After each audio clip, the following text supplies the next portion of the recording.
Hello, I'm Dr. Scott Wadier. And I'm Tommy Welling, and you're listening to the Fasting for Life podcast. This podcast is about using fasting as a tool to regain your health, achieve ultimate wellness, and live the life you truly deserve. Each episode is a short conversation on a single topic with immediate actionable steps. We cover everything from fat loss and health and wellness to the science of lifestyle design. We started Fasting for Life because of how fasting has transformed our lives, and we hope to share the tools that we have learned along the way.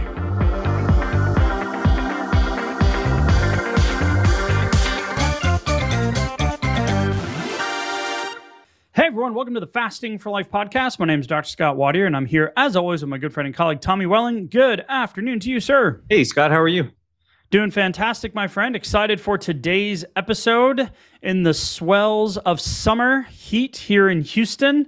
And it is hot and sunny and beautiful, and I love it. And we're going to talk about today how to optimize your OMAD strategy. The study that we're going to be getting into out of the Journal of Nutrition and Metabolism, just from earlier this year in 2025, is the effects of initiating a 24-hour fast with a low versus high carbohydrate shake on glycemic blood sugar control in older adults, a randomized crossover study. Really freaking cool study about getting into ketosis, blood sugar, GLP. We're going to talk about it. We're going to talk about how to optimize your results during the summertime. This is one of the easiest levers that we can pull. We're going to take a little different stance on it because this study was really, really eye-opening, and a couple of small things that we can do to make large improvements. So excited for that conversation today, Tommy. I want to give a shout out. If you're new to the podcast, welcome in. And we're going to highlight one of the new 5-star reviews that we just got on June 11th. They are our favorite kind. Oh, yeah. By the good graces of the Lord above, we have lots of them. I love to see the the feedback from y'all, from the listeners. So if you are new, which this person is, Fun Party Guest said on June 11th, I came for a simple meal plan. I stayed because now you didn't get one. No, you didn't get one. I stayed because now I can explain insulin resistance at dinner parties. Every episode has me saying, wait, that's what carbs do? Followed by an identity crisis in the bread aisle. I've laughed, I've cried, I've Googled what gluconeogenesis means 3 separate times. Yeah, me too. All right. If you want to learn why your afternoon slump might be less about laziness and more about your mitochondria being salty at you, listen now. 5 stars. Awesome. And 1 reluctantly retired Pop-Tart. And the title of this is, which I love, is I'm questioning my relationship with kale now. As you should, Fun Party Guest. That's hilarious. Great review. Thank you. Yeah. Thank you. Absolutely Thank you. So if you're new and you came for a meal plan and you stayed for the My Good Jokes and Tommy's Good Looks, then you are in the right place. Head back to episode 0, episode 1. Give it a listen. That'll give you more insight into our fasting journey, how fasting transformed our lives, and why ultimately we do what we do week in and week out with our upcoming challenges, with our coaching, with our resources, with the website, and obviously putting out a podcast week over week, year over year now. Heck yeah. 4 million downloads. Grateful for each and every one of you. If you're a long-term listener, thank you so much for continuing to be on this journey with us. Thank you so much for spreading the word, your likes, your shares, your rates, your reviews. We truly do appreciate that, and that's what ultimately keeps us going. These reviews, the emails we get, the transformations we get to see, ultimately that's why we do what we do, because we know that the state of the union, it's ugly out there when it comes to chronic health crises, and we ultimately want to give you a strategy and a simple fasting for life plan that can allow you to take actionable things now, starting now, right after this episode. Put them into your day-to-day life, put them into your decision tree, put them into your food choices, and ultimately adopt a lifestyle that gets you the weight, removes the weight once and for all, puts you on a path of health, wellness, and longevity for the long term, Tommy. So thank you again. Fun Party Guest. The best way to cook kale is to saute it and dump it in the trash. Now, one of our coaches, shout out to Kieran, she loves kale. My wife loves kale. So that's a little peek behind the curtain. Mine does too. Yep. A little peek behind the curtain. I don't need it. Very nutrient dense, but tastes like grass. So anyway, moving on. Tommy, let's get into this study. The effects of initiating a 24-hour fast, so OMAD, with a low versus high carbohydrate shake on glycemic control. So before we unpack the study and talk about some of the really cool findings, our first resource that we ever created to adopt a fasting lifestyle was called the Fast Start Guide. Right? And this had you choose your own adventure. What meal do you want to eat every single day to stay consistent with your fasting efforts? One meal a day. 16-8, 18-6. People start there doing keto, doing intermittent fasting. That's part of my story. Got me some short-term results. Stopped working. Gave it a few months, went back to it. It worked a little bit, stopped working. There was a lot of difficulty sticking with that plan. So we found that OMAD was like a real momentum generating skill of a fasting lifestyle that we found that was really a plateau breaker and a momentum gainer for so many folks. Yeah. So one meal a day. Yeah. But a couple of levers and decisions around that meal, we like to call it nutrition opportunities, or your eating window, where you're eating. We don't like to say window because that can lead to the whole buffet, open window grazing, overconsumption, all of those different things. But one meal a day is a really powerful tool, and it should be in your skill set when you have a long-term fasting lifestyle. Yeah, it should be a tool that you can use when you need it. You can rely on it. The simplification, the simplifier, I think, especially like you can take OMAD with you on vacation or on a special occasion, things like that, when there might be more opportunities than you're used to. And you just go, oh man, I don't know how I'm going to navigate all these food choices or more indulgent foods that I'm used to, or maybe more carbohydrate rich kind of foods. It can be a really, really good simplifier to be able to lean on OMAD, even if it's temporarily, as a really good fasting tool. So let's unpack the study, and then let's talk about some of the really cool things that were found with the simple lever of what do you eat? What is your last meal, so to speak? What's your last meal before you start your next fast? Yeah, that's a good question too, because a lot of times, think back to like the beginning of when you started fasting. You might not put that much thought into that. You might be changing some old habits that haven't been serving you very well, but you kind of want to just, turn over a new leaf, if you will, at that point. But there may be some habits that you have of having some meals that are more indulgent or more carbohydrate rich, or maybe they're just like not really aligned with your long-term goals. But at the same time, you're kind of looking at it like, well, I'm about to go into a longer fast now. So maybe I have an opportunity. Maybe I need some more calories to sustain myself. Maybe I'm about to earn it. So there could be some of that mentality too. Not like you're deliberately trying to overdo it necessarily, but like, hey, I'm about to go on a longer fast. Like I can afford some, a little bit of a bigger plate, or maybe some more calories or more indulgence here, food, maybe potentially. That can happen. I'm not saying that's ever happened to me, of course, but it's possible. So if you think about what is the composition of that meal, I would say that before reading this study, I definitely put it as an important factor, but not nearly as important as was revealed by some of the results of this study. Right. The difference between the meal composition here and what it's actually doing during that 24-hour fast is far beyond like what I would have predicted just intuitively. I could tell you that for myself, my results perfectly match up with what was found in the study, but I wouldn't have extrapolated that from N=1 for myself to just like anybody going into an OMAD, because I know my level of insulin resistance that I had coming into fasting. But this is a really good representation, roughly around 50-year-olds who are overweight but not obese, so BMI of 27 or greater, and then with an average kind of sedentary lifestyle, right? Yeah. So you just said something there, because N=1, right? This is something that we practice and preach and teach and coach, and we see this time and time again. So it's probably N equals probably hundreds at this point. Yeah. Is the meal decisions you make before you start your next fast greatly impact the ability for you to stay consistent and clean on that next fast. So 100%. if you're doing dinner OMAD and you have an indulgent meal, you have a glass of wine, you have a little dessert, you have a higher carb rate meal, it's kind of a longer window. Yeah. That's going to affect your sleep. You're going to wake up. Your blood sugar management the next day is going to be up to 35% more volatile. Your cravings are going to be higher. Yeah. Your willpower is going to be lower.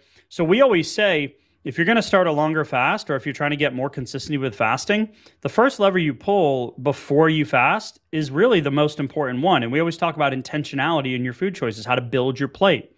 Yeah. Prioritize protein, because when you get farther into the fasting lifestyle, you then start thinking about like keto mojo and ketosis and fat burning, not the number on the scale, body composition.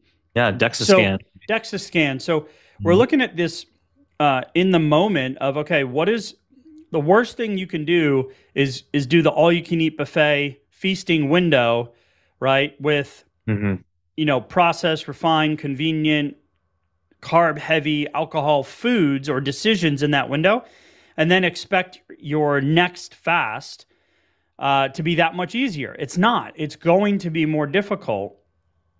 And less effective. What's up? It's going to be less effective as well. Yeah, it's going to stack the deck against you. So let's unpack the study and kind of hit a couple of the really key points that we saw here. And this study was designed to investigate how the meal type, how the type of meal consumed before fasting affects the time it takes for the body to enter a state of ketosis. Ketosis is when the body starts burning fat for energy instead of glucose and carbohydrates. So this group was older, sedentary, and overweight adults, like you said, who are at risk for those chronic lifestyle diseases that I mentioned earlier. These people were not overly active. They did less than 150 minutes of activity or exercise every single week.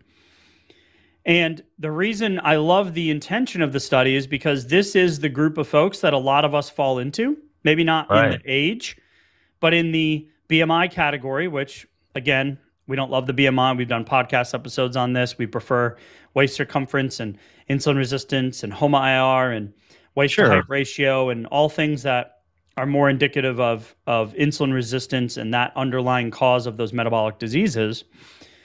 But looking at the BMI chart in that overweight category, which we know then leads to a slippery slope of these other things rearing their head later on down the line in terms of year over year, decade over decade. We want to avoid that metabolic issue. If you have a metabolic issue, then we want to give you a tool that you can help you reverse it and not just manage it like the wait and see method with managing diabetes, which is how it's currently managed. So when we look at the study design, both groups did both, both conditions. So each group started a fast with either a high-carb, low-fat shake or a low-carb, high-fat shake. And each participant acted as their own control, which helps reduce the variability, which I thought was cool. So one group started with the high-carb, low-fat, 7-day washout, and then they did the opposite. They did the low-carb, high-fat, and vice versa, if that makes sense. Yeah. Yeah, it does. So when you actually go through that, so they took the same participants and they had them go through both. So that's an important thing because then you're eliminating the differences between the subjects that might contribute to those N=1, those like, hey, my body reacts differently than your body, right? So then everybody got to participate on both sides, which is really cool. And then also just the fact that basically their fasting timer started immediately after having this shake. Now, and this shake was approximately 25% of their caloric needs. It was right around 600 calories. And then both sides of the either one, the higher fat or the higher carbohydrate, they both had approximately the same number of grams of protein, about 50 grams of protein, somewhere in there, plus or minus a few. And so this is I really like this because it's very reproducible. We can take this and we can use it in our own fasting efforts. We'll talk a little bit more about that later in the conversation. But if you just take this one variable and it's 25% of your calories, I would have looked at this like, hey, this is gonna have an effect on the next fast. It's gonna affect blood sugar for sure. It's gonna affect ketones, but I would have thought maybe there would have been like a little bit of a lag going from the higher carb group to the higher fat group, as far as how long does it take for blood sugar to normalize, and then what about ketones? I would have expected those ketones might still peak out around the same level, and that they just maybe just trailed behind a few hours, but the results are more dramatic than that. Whereas you don't actually have all of the data within this study. I imagine this group will probably put out some more data based on this study, or maybe do some follow-up studies based on this, because of the kind of the inroads that they made with this particular study. Yep. I would love to see how long it would take for those results to kind of catch up. But I would have just predicted maybe a few hours, but it's definitely going to be longer than that based on these results. It might be 12 hours or maybe even more to kind of catch those curves up for being in the high carb group. So let me go 30,000 foot here just to set the stage before we get into some of the hormonal changes that were actually observed. Okay. The idea here is the implications for health. That's why we fast. That's why we want a fasting lifestyle, right? We ultimately start a diet to lose weight, to ultimately change a lab marker, prevent a disease, manage a disease, reverse whatever that category is. But that's the big picture. Is we want to improve the metabolic health through fasting. We need to consider the composition of the pre-fast meals. And this is something that we teach on, like we mentioned. And the study concluded that the composition of the meal before fasting optimizes the metabolic benefits. We're going to get to those hormonal changes in just a second, right? And to your point, I think they're going to continue down this road because they actually say it's encouraged to explore the long-term effects of these dietary strategies in conjunction with intermittent fasting, right? So if we're looking at it, what's the optimum, good, better, best? Right? Good is eating a meal, setting your timer, and then sticking to that timer, and maybe struggling through with some hunger and got some moments of, oh my gosh, why am I doing this? Or am I ever going to make it to the next window? Better would be intentional food choices, having a plan for proper sleep, good hydration that following day, and you have minimal of those effects. And we'll talk about the getting into ketosis faster, getting into fat burning faster. To your point, the lag time and the difference between these small changes in these shakes was mind-blowing to me.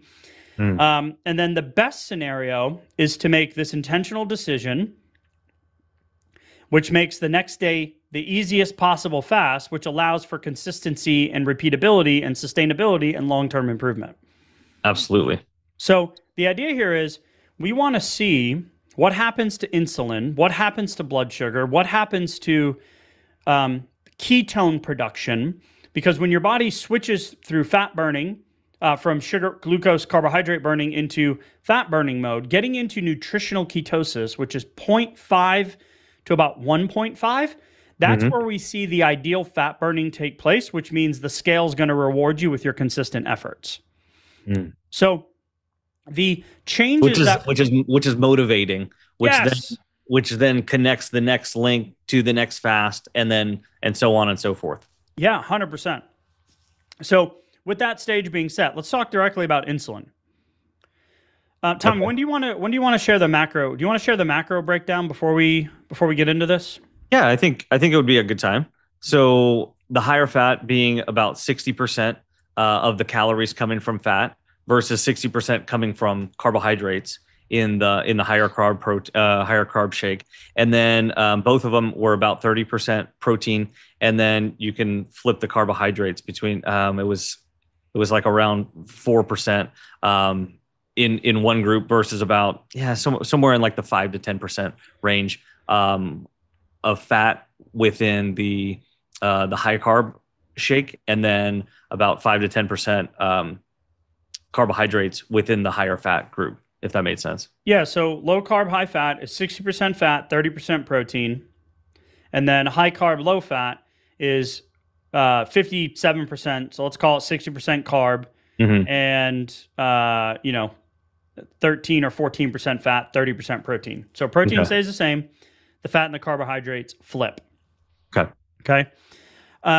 let's talk immediate changes, right? After consuming the pre-fast shake, or we can call it a pre-fast meal because you can do this with food too. Mm-hmm. Insulin levels dropped by 42% in the low-carb, high-fat shake within 1 hour. Why does that matter?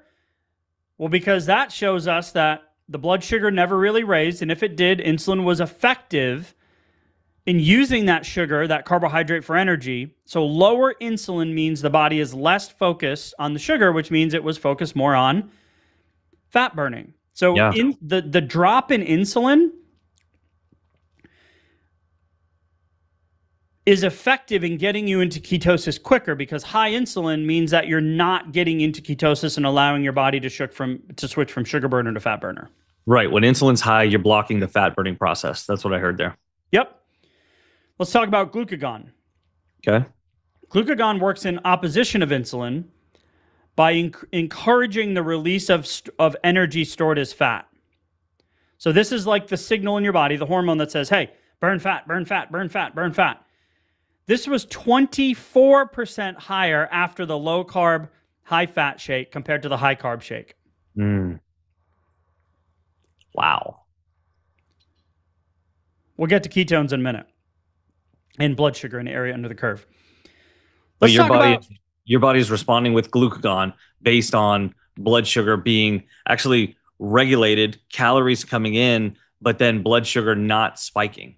And so that's a really great physiological place to be, that doesn't just happen based on calories coming in. It's specifically the macronutrient proportions and balance here. Yep. So let's talk about the incretin. Why can't I say that word? Hormones. You know them as GLP-1. And some of you might know GIP. You've been looking at these options that are out there now for weight loss, right? GLPs, the Ozempics, the Wegovy's. It's all over the place right now in the news. Love it or hate it, wherever you reside on the spectrum. GLP-1s are going to the main mechanism is to slow down gut motility and reduce hunger so you don't consume as much food.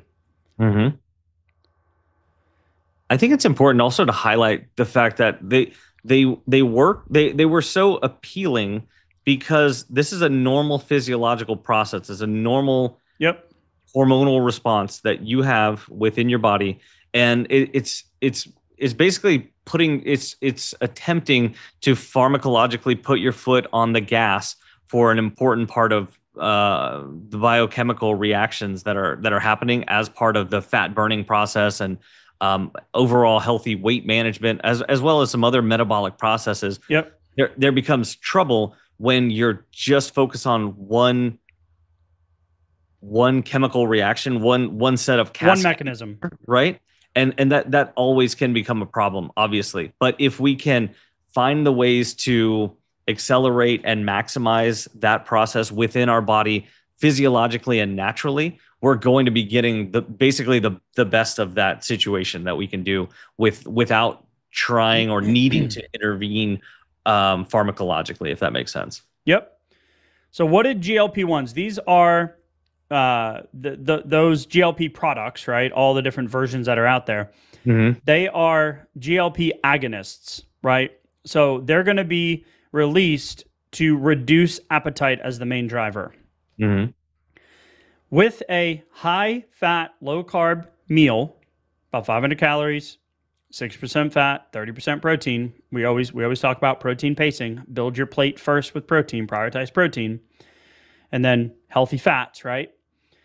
Right. The GLP increased by 27% and the GIP by 34.5%.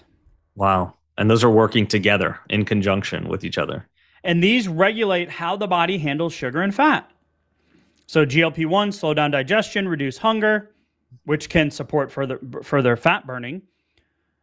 While GIP stimulates that boost or that extra burn or that fire behind your metabolism. Wow. So Tommy, let's talk initially after, when we look at glucose levels.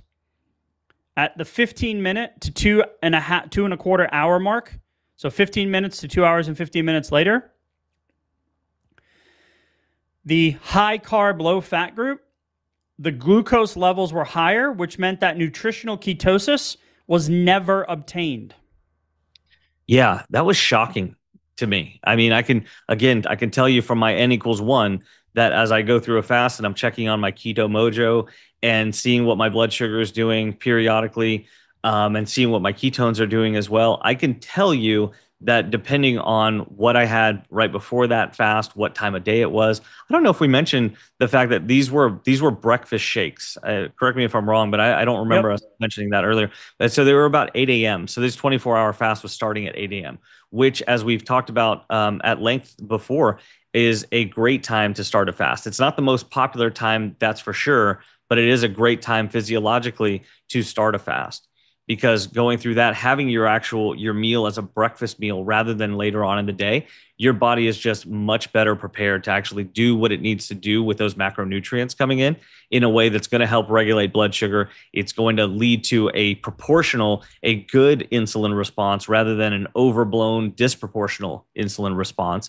And then it's going to be able to allow you to get back into fat burning much more quickly. Okay. So, but when we take these two meals, are essentially they're two mini meals, basically these shakes, this 500 to 600 calorie shakes here, with the higher fat shake. I mean, it was just a small blip in the blood sugar response. You're talking about going from on average about 90 to about less than 100. So maybe a 10 point or so blood sugar response. Whereas the higher carb shake had roughly about a 30% spike in blood sugar. So going from somewhere around 90 to 95 up to about 130 was the average blood sugar response, which is normal. Okay. I would say it's normal, right? But at the same time, it's not optimal for getting into ketosis. It's not optimal for fat burning or for therapeutic level of, hey, I want to balance out some blood work. I want the next 24 hours for good blood sugar and good insulin management. And I want to allow myself to tap into some of those long-term fat stores without my body just having to deal with a bunch of blood sugar over the next 24 hours. And so it took a few hours. It took 3 to 4 hours for that blood sugar to normalize in the higher carbohydrate group, this is why I was saying I would have predicted that maybe this group would have lagged behind. Maybe it would have been 4 hours, maybe a little longer, maybe 6 or 8 hours. But at the same time, I thought that they would, be nearing catching up by the end of this fast, but they weren't. They weren't at all. And I don't know exactly how much more time they're going to need. Hopefully these guys put out a follow-up study here, but I won't be surprised to see if it took 12 or 16 additional hours for that same fast and that same, number of calories coming in to equalize as far as finally getting into similar levels of ketosis. But honestly, 12 or 16 hours later, that higher carb group might still be trailing behind, because then you're still giving that additional time for both groups, and those ketones might be continuing to accumulate and rise in both groups. So you might just be trailing behind the whole fast, which is, again, not what I would have predicted. So when we talk about ketones, let's think about this. See if I can kind of put a ribbon on what we just went through there. Is time to ketosis. Mm-hmm. Right? And that your pre-fast meal matters. So time to ketosis means time to fat burning. Okay. Right? So how do we get into optimal nutritional ketosis, an ideal fat burning situation, as quickly as possible or efficiently as possible? Mm-hmm. So the low-carb, high-fat group reached nutritional ketosis on average by about 12 hours of the 24-hour fast. So now you've got 12 more hours of fat burning. Yeah. In contrast to your point, Tommy, the lag, those starting with the high-carb, low-fat shake did not achieve nutritional ketosis at any point during the 24 hours. Yeah, not even at hour 24. They were no closer than they were at hour 12. So if you're feeling stuck and you're like, OMAD used to work and it's not working, we need to look at your pre-fast meal and your pre-fast nutritional choices. Yeah, because I mean that's such a great point, because if you think about the level of like slippage that can kind of start to come in, where you start off on, let's say, a new diet or a new fast, a new diet cycle, where you're pumped, you're ready to go, you got some energy, willpower's high, motivation's high, and you're making some good choices. You want to kind of do everything better. Maybe you're more active too. You're dusted off that gym membership or whatever the case may be. You might be doing multiple things right there. But as you kind of get into a groove or a flow, you might start to get a little bored or have some fasting fatigue, maybe. And again, I mean, this has definitely happened to me in the past. But this can especially be the case for OMAD, and especially even more so for OMAD dinner, where it's like, okay, well, things are kind of working, and maybe a little bit more food comes in, or maybe the window, maybe a meal becomes a window, maybe it gets a little later, maybe, go ahead. Let me zoom out. Here's the situation. You've been fasting and the scale's going up 3 to 5 pounds. It goes down, it goes up, it goes down, it goes up, it goes down, it goes up, it goes down, it goes up. Yeah. Just kind of bouncing. And then what happens? So then you might start to make a little different food choices, And what can happen there is, all of a sudden, if we took a look at our macronutrient ratios now versus what they looked like 30 days ago or 60 days ago, maybe when you set out to do this, or when things were kind of clicking and moving better, you might notice some appreciable differences here. But it still feels like, well, I'm still doing the fasting, I'm still doing it consistently, I'm still doing OMAD, and maybe it hasn't turned into a window, maybe it is a good kind of strict meal, 30 minutes, maybe 60 minutes at the most, but it's not like wandering off and you're not having trouble closing it, but still it's slowing down, or it doesn't feel like it's working for you. Just the macronutrient ratio here, we can see that higher carb and lower fat is not allowing nutritional ketosis over a 24-hour period.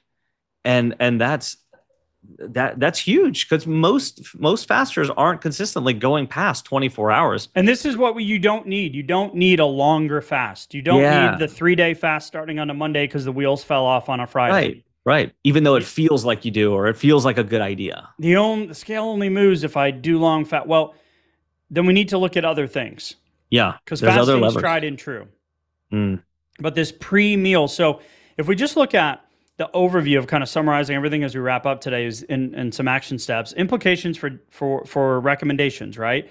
So tailoring your pre-fast meals, right? Improved glycemic control, better time to ketosis and fat burning, GLP and GIP working in your favor naturally to balance hunger hormones and increase metabolic function and metabolic health.